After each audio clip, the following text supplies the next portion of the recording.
මේ ඒක නෙවෙයි. මොකද්ද? ඔබ දන්නවද මේ ටවුම හැමතැනම ස්පා කියලා ගහලා තියෙනවා? ඔව් බං. ස්පා. ඔබ දන්නවනේ. ඒක නෙමෙයි බං. මට උනානේ මාර වැඩක්. ඔබ ඒකට ළඟදී ගියාද? ඔව් බං. ගියා විතරක් නෙමෙයි. ඒකේ හිටියා නෙමෙයි. අපේ රූපවතීගේ දුව සුරංගි. ඔව්. උඹ ඒකේ අඳුරගත්තද? ඇත්තම් බං. මම නෙමෙයි අඳුරගත්තේ ඒකි මාව මුලින්ම අඳුරගත්තේ. කොහොමද? ඒකි ගමට කියන්නේ නම් නිලියක් කියලා. මම නොදන්නේ කිගේ රංගපෑම. පව්. අර රූපවතියක් ඒක ගැන හිතන් ඉන්නේ මහ ලොකුවට.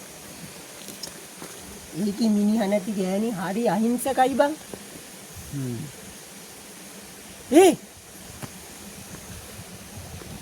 ආන් අපේ කමල් ජීවය.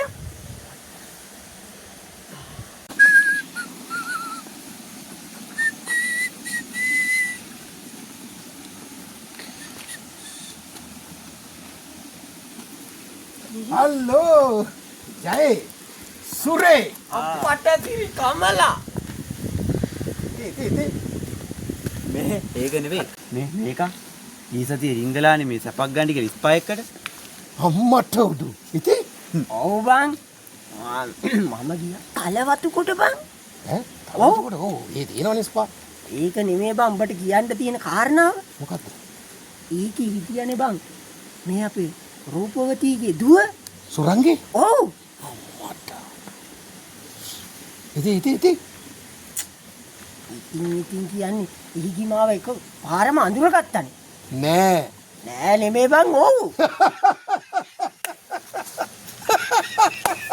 මූට නම් මේ උඹ දන්නවද ඒකේ වෙච්ච වැඩක්?